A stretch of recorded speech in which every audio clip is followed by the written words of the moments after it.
ஐயா வணக்கங்க ஐயா. மணி சார் வணக்கம். வணக்கம் வணக்கம் ஐயா. நிறைய சிம்ம ராசி நேயர்கள் கோரிக்கையா ஒரு முன் வச்சிருந்தாங்க. சிம்மத்தை பத்தி கொஞ்சம் சொல்லுங்க, நிறைய சித்திரவதைப்பட்டுட்டு இருக்கிறோம், ஒரு நாள் பொழுது விடிகிறதுக்குள்ளார நிறைய அவமானத்தை சந்திக்கிறோம், தலைமறைவான வாழ்க்கைக்குள்ள போயிட்டு இருக்கிறோம் அப்படின்னு ரொம்ப சிரமத்துல இருக்கிறாங்க ஐயா. அதுவும் அஷ்டமச்சனி ஆரம்பிச்சதுல இருந்தே பேர் இல்ல, புகழ் இல்ல, மரியாதைக்கு ஒரு நம்ம பேசினாலே தப்பா நினைச்சுக்கிறாங்க, நம்ம ராங் கமிட்மெண்ட் ஆயிருது, எது சொன்னாலும் தப்பா போய் முடிஞ்சிருது, சிவனேன்னு இருந்தாலும் பிரச்சனை நம்மளை தேடி வருது அப்படின்னு சொல்றாங்க. இது நீங்க எப்படி பாக்குறீங்க? உண்மையிலே சனி பகவான் வந்துட்டு இவங்களை அழிக்கணும்னு நினைக்கிறாரா, இல்ல அவருக்கு ஏதாவது ஒரு பாடம் கற்பிக்கிற நிறைய பாடங்கள் கொடுக்குறாரா? பார்த்துருவோம். மித்ரா டிவி அன்பர்களுக்கு என் அன்பான வணக்கம். ஃபர்ஸ்ட்டுங்கய்யா, அஷ்டமச்சனி அப்படிங்கிறது என்னன்னு தெரிஞ்சுக்கிட்டோம். உங்க ராசி இருக்குமில்ல, அந்த ராசியிலிருந்து எண்ணி வருகின்ற 8வது இடத்துல சனி பகவான் போயிட்டு இருந்தா அதுக்கு பேர் தான் அஷ்டமச்சனி. ஏன் அஷ்டமச்சனி கண்டு இவ்வளவு பயம்? எனக்கு தெரிஞ்சு 100 7.5 சனிக்கு சமம். அந்த 2.5 வருஷத்துல என்னென்ன தேவையோ அத்தனை சித்திரவதையும் கொடுத்துட்டு போறவர். அகப்பட்டவனுக்கு அகப்பட்டவனுக்கு அஷ்டமத்தில் குரு, அகப்பட்டவங்களுக்கு அஷ்டமத்திலும் சனி. அதுல எந்த மாற்றமும் இல்லை. அப்ப இந்த சனி அஷ்டமத்துல வர்றதுனால என்னென்ன பண்ணுவார் அப்படின்னா, முதல்ல உங்களுடைய டேலண்ட்டை மறைச்சிருவார். எது டேலண்ட்? உங்க டேலண்ட்டை மறைச்சிருவார். உழைப்ப அதிகரிப்பார். நீங்க ஒரு வேலையை 4 தடவை செய்ய வைப்பார். உழைப்ப அதிகரிப்பார். நம்ம ஏற்கனவே சனி வித்தின வீடியோ போட்டிருக்கோம். கண்டிப்பா 7.5 சனியை கண்டு ஏன் பயப்பட வேண்டும்னு. அது சூப்பரா போயிட்டு இருக்கு. அப்ப இதுல என்ன சொல்ல வரேன்னா, அஷ்டம சனியை கண்டு பயப்படாதீங்க. அது விழிப்புணர்வோட உச்சம். எப்படி? விழிப்புணர்வோட உச்சம் அந்த அஷ்டம சனி. நம்ம தான் பக்குவமா நடந்துக்கணும். நீங்க கவனமா இல்லை, கரெக்டா இல்லைன்னா அவமானம், நஷ்டம், சேதாரம், கடன், விபத்து, நோய், வழக்கு, எதிரி, பகை, சர்ஜரி, தண்டனை இத்தனையும் கொடுப்பார். இதெல்லாம் அஷ்டமச்சனியில ஈஸியா நடந்துடும்.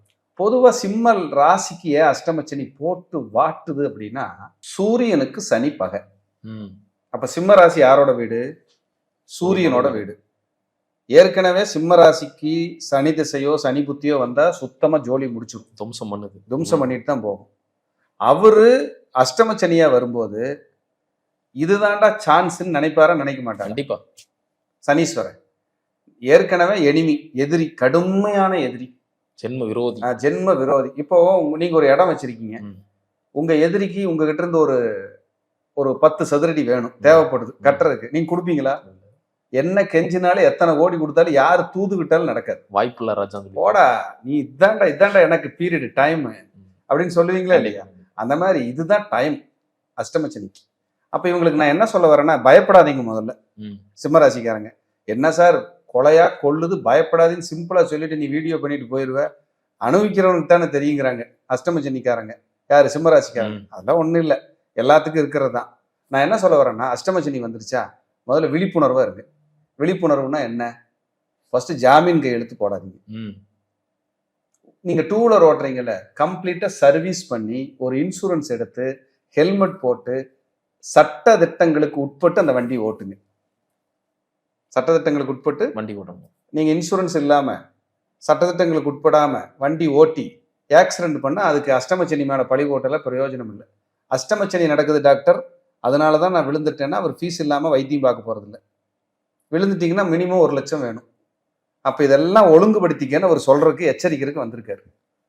எச்சரிக்கை மணி அது. எப்படி அபாய சங்கு அடிக்குது, அது மாதிரி இப்போ அபாய சங்குது. நீங்க கரெக்டா இருந்துக்கிட்டீங்கன்னா உங்களை டிஸ்டர்ப் பண்ண மாட்டாரு. இல்லைன்னா உங்களை என்ன செய்யுதுன்னு கேட்டுட்டு தான் போவார். 8ஆம் இடத்துல இருக்கிற சனி 2ஆம் இடத்தை பார்ப்பாரு. இங்க என்ன பியூட்டினா, வருமானத்தை கொடுத்துருவார். எப்படி? வருமானத்தை கொடுத்துருவார். ஆனா அந்த வருமானம் பண்றதுக்குள்ள பேக் எண்ட்ல மன உளைச்சல் இருக்கும் பாரு, அதை தாங்கவே முடியாது உங்களால். ஏன்டா வாழ்றோம்னு இருக்கும். பையன், குழந்தைக, மகள், சம்சாரம், இல்ல மனைவியா இருந்தா கணவர், அண்ணன் தம்பி, அக்கா தங்கச்சி, நட்பு, வேலை செய்யற இடம், எல்லாத்துலயுமே பிரச்சனை பண்ணுவார். யாரை பார்த்தாலும் எதிரியாவே தெரியும். இப்ப மாமியாகின்னு ஒரு 3 நாள் உரமுறைக்கு வந்துச்சுன்னு வைங்க, அவங்க போகும்போது ஜென்ம பகை என் மருமகன் தான் எந்திரிச்சு போகும். ஜென்ம பகை வந்து என் மருமகன் தான் எந்திரிச்சு போயிடும். அப்படி ஒரு சூழ்நிலை உருவாக்கி பேச வச்சு கசக்கி புழிஞ்சு கண்ணை கட்டி காட்டுல விட்டு பின்னாடி நின்று எட்டி உதச்சா எப்படி போய் விழுவுமோ அந்த மாதிரி விழுக வச்சிருவாரு. இதுக்கு விழிப்புணர்வு தான் பரிகாரம். அப்புறம் தான் சாமி கும்பிட்றது. நீ எச்சரிக்கையா இருங்க எல்லா இடத்துலையும். அதே போல ஒருத்தருக்கு நான் பார்த்துக்கிறேன்னு சொல்லாதீங்க. கமிட்மெண்ட் கொடுக்காதீங்க. சக்திக்கு மீறி யோசிக்காதீங்க. பேராசைப்படாம இருங்க. இருக்கிறத வச்சு நிதானமா போய்க்குங்க. அதுதான் உங்களுக்கு சேஃப். வயிறு சரியில்லையா டீ குடிக்காதீங்க. மனசு சரியில்லையா யாரு கூடயும் தேவையில்லாம பேசாதீங்க. கான்செப்ட் அவ்வளவுதான். அதை விட்டுட்டு இப்ப சுகர் ஏறும், சுகர் பேஷண்ட்டுக்கெல்லாம் அஷ்டமச்சனி வா வா வா வா 200 200 300 300 300 கூட்டி விட்டுரும், அதிகப்படுத்தி விட்டுரும்.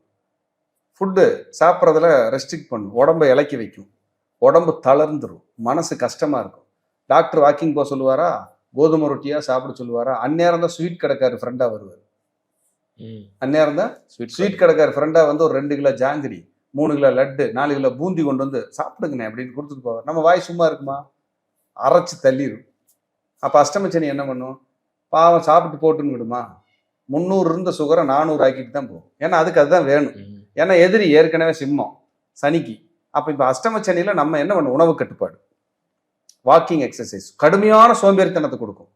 நீ எப்படி வாக்கிங் போறேன்னு பார்க்கணும். அதெல்லாம் ஒண்ணும் இல்லை. எந்திரிச்சு கிடுகிடு நடந்துடணும். சனி பாதிக்க கூடாதுன்னா, சனீஸ்வரனால உங்களுக்கு எதுவும் வரக்கூடாதுன்னா நீங்க உடல் உழைப்பை கொடுத்துருங்க. ஏன்னா சனி சோம்பேறி. அதுக்கு ஆப்போசிட் பரிகாரம் என்ன? சுறுசுறுப்பு. அந்த சுறுசுறுப்பை கொடுத்துட்டீங்கன்னா அந்த சனி கம்முன்னு இருக்கும். சனி வந்து கழிவுகள் தானே. முறைப்படி காலை மாலை 2 வேளை கழிவுகள் ஃப்ரீயா போயிருச்சுனாலே உங்களுக்கு அஷ்டமச்சனி ஃப்ரீ பண்ணி விட்டுரும். உண்மை அதுதான். அப்போ உணவு கட்டுப்பாடுல நீங்க ஜாக்கிரதையாகவும் கவனமாகவும் இல்லைன்னா உங்களை தொல்லை பண்ணும். கண்டிப்பா சிம்மராசிக்காரங்க கருப்பு கலர் ட்ரெஸ் அணிவதை தவிர்த்து கொள்ளுங்கள். என்ன சார் ட்ரெஸ்ல எல்லாமே வந்துடும்? இங்க பாருங்க, ட்ரெஸ்ஸுக்கு அதுக்கு சம்மந்தம் இல்லை. சனியினுடைய நிறம் கருப்பு சார், உங்களுக்கு அவர் எனிமி சார். லாஜிக்கா நான் சொல்றேன். அப்ப கருப்பு ட்ரெஸ் போடும்போது உங்களுக்கு அது தொந்தரவு கொடுக்கும். சனியும் கருப்பு தானே அப்படின்னு சொல்லிட்டு குறுக்கு கேள்வி கேட்பாங்க. தலை முடியும் கருப்பு தானே சார், அப்ப அதை வந்து வைக்க வேண்டாமா? இது வந்து உணர்வு இல்லாத, நரம்பு இல்லாத, இதுக்கு சம்பந்தம் இல்லை. ஆனா ட்ரெஸ் போடும்போது உங்க உடலோடு உங்க ஹார்மோன்ஸோடு அது ரியாக்ட் பண்ணுது.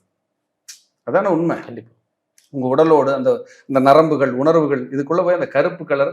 ஏன்னா கருப்பே வந்து நம்ம இதுல ஒதுக்கப்பட்டது, மந்தம் தானே. சனிக்கிழமை எதுவும் செய்ய மாட்டேன், ஏன்னா அதுக்கு பேரு குருட்டு நாள்னு வச்சிருக்கிறான் நம்மால். அப்ப அதெல்லாம் செய்ய மாட்டேன். அப்ப நீங்க கருப்பு கலரை நீங்க தவிர்த்துருங்க. இன்னும் ஒன்று சொல்றேன், நீங்க மாலை போடுறீங்க, விரதம் இருக்கிறீங்க, செருப்பு இல்லாம இருக்கீங்க, அப்ப நீங்க கருப்பு கலர் போட்டுக்கலாம். ஐயப்பனுக்கு போகும்போது இது வந்து அக்செப்டட். உடலை வருத்தணும், ஏன்னா வருத்திக்கிறீங்க. வருத்தும் போது அங்க சனி ரியாக்ட் பண்ண மாட்டார். ஏன்னா சனிக்கு தேவையே என்ன? நீ வந்து சித்திரவதை அணிவிக்கணும். நானே அடிக்கிறதுக்கு நீயே அடிச்சு, நானே அடிக்கிறதுக்கு நீயே அடிச்சுக்க, மடார்னு அடிச்சுக்க. அடிச்சிட்டீங்கன்னா நான் உன்னை ஒன்றும் செய்ய மாட்டேன். அப்ப என்ன பண்றது? 48 நாள் விரதம், ஒரு வேளை தான் சாப்பாடு, செருப்பு போடுறது இல்லை, தலைமுடிக்கு எண்ணெய் வைக்கிறது இல்லை, பொண்டாட்டி பிள்ளையில பார்க்க மாட்டேன், ஆசிரமத்திலே படுத்துக்குவேன், டெய்லி பச்சை தண்ணியில தான் குளிப்பேன், பாய் போட்டு தான் தூங்குவேன். இவர் தலைவர் பெட்ல படுத்து தூங்குறாரு. இட்லி எல்லாம் பிடிக்காது சிம்மராசிக்காரங்களுக்கு. முருகலா தோசை சுட்டு கொடுத்தீங்கன்னா சாப்பிட்டுக்கிட்டே இருப்பாங்க. ஆனா எங்காவது டூர் போயிட்டு வர்றீங்கன்னா ஹோட்டல்ல அவங்க முதல்ல தேடுற பொருள் இட்லி. எப்படி பாருங்க, இட்லி இருந்தா நல்லா இருக்கும், ரசம் சோறு இருந்தா நல்லா இருக்கும், கொஞ்சம் பொரியல் வச்சீங்கன்னா நல்லா இருக்கும், கொஞ்சம் கரைச்சி கொடுத்தீங்கன்னா நல்லா இருக்கும், ஒரு முருகலா 2 தோசை சுட்டு கொடுத்தீங்கன்னா நல்லா இருக்கும். இது இப்படி எல்லாம் தேடும். சிம்மத்துக்கு வந்து அது பிடிக்கும். அப்ப உணவு கட்டுப்பாடும் நீங்க கட்டினா இந்த உடம்புக்குள்ள இருக்கிற டிஸ்டர்ப் எல்லாம் உங்களுக்கு சரியாயிடும். அப்ப அஷ்டமச்சனி வந்துருச்சுன்னா, 8ஆம் இடத்துக்கு சனி வந்துச்சுன்னா தேவையில்லாத பூரா தேடி வரும்.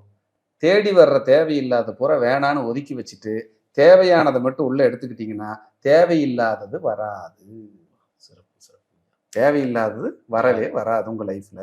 அப்ப அஷ்டமச்சனி கண்டு பயப்படாம, எங்க தப்பு பண்ணா நமக்கு பிரச்சனை வரும், எங்க தப்பு பண்ணா தண்டனை கிடைக்குன்னு உணர்ந்து வாழ்ந்தீங்கன்னா ஒண்ணும் பண்ணாது. வாயை பூட்டு போட்டுக்குங்க. எப்படி? வாயை கட்டிருங்க. மௌன விரதம் மாதிரி நினைச்சுக்கங்க. அந்த 2.5 வருஷத்தை கடத்திருக்கு. இன்னொரு 1 வருஷம் தான். அப்புறம் 7.5 மாறிடுச்சுன்னா நீங்க தான் ராஜா. அவர் 9ஆம் இடத்துக்கு வந்துருவார். அப்புறம் நீசமாயிடுறாரு 9ஆம் இடத்துக்கு வந்து. அப்ப உங்களுக்கு பிரச்சனையே இருக்காது. சனினால தொந்தரவு பண்ணாம போயிடுவார். இப்ப குரு வேற 12ல விரயஸ்தர, ராகு வந்து 7ல, கேது ராசிலேயே இருக்காரு. உங்களை மெண்டல் ஆக்கி விட்டுட்டு போயிரு. இருந்த ஒரே நல்லவன் குரு தான். அவரு 12க்கு போயிட்டாரு. என்ன பண்ணுவீங்க? ஒன்றும் பண்ண முடியாது. ராகு கேது சரியில்லை, குருவும் சரியில்லை, அஷ்டமச்சனி. வாழ்றதா போறதா?